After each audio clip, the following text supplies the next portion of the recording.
when you're by my side, try to wipe away the tears in my eyes. Now we're miles away, can't seem to keep the faith, and so our memories fade. We go our separate ways.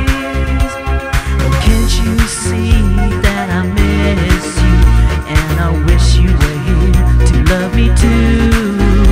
But that's not how it seems. We choose to be apart. To love is so easy, to let go is hard.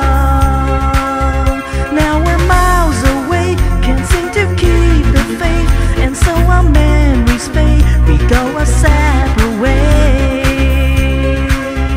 Though we're miles away, you're still a part in my life. You're still here in my heart. Your love I can't deny.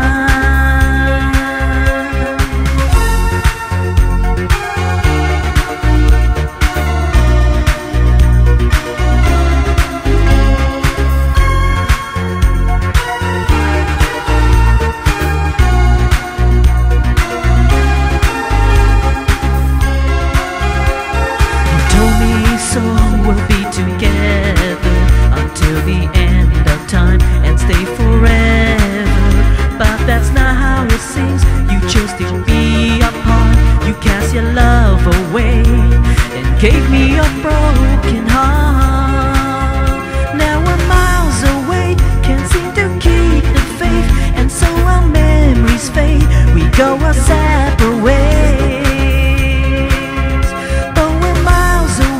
You're still a part of my life. You're still here in my heart. Your love I can't deny.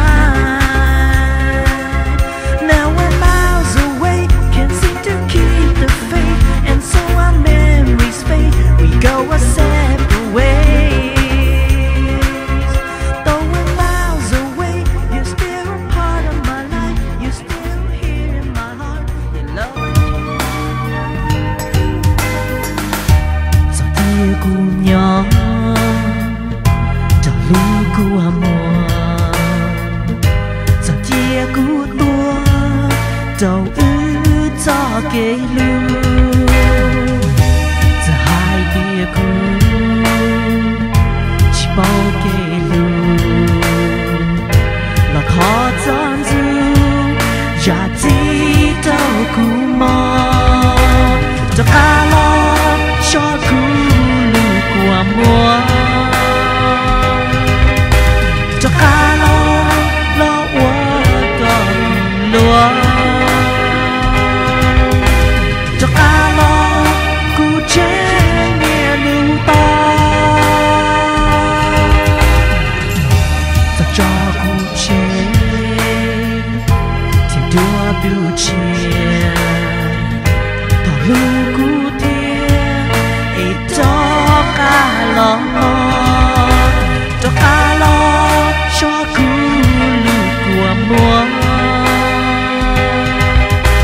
cho cả lo qua có cu lúa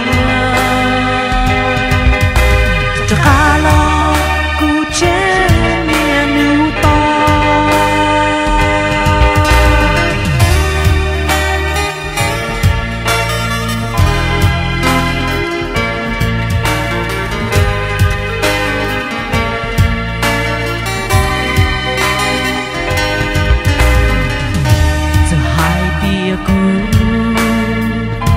Chỉ bao kê lu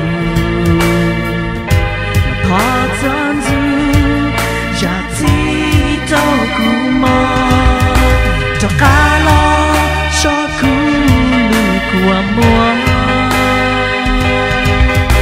cho cả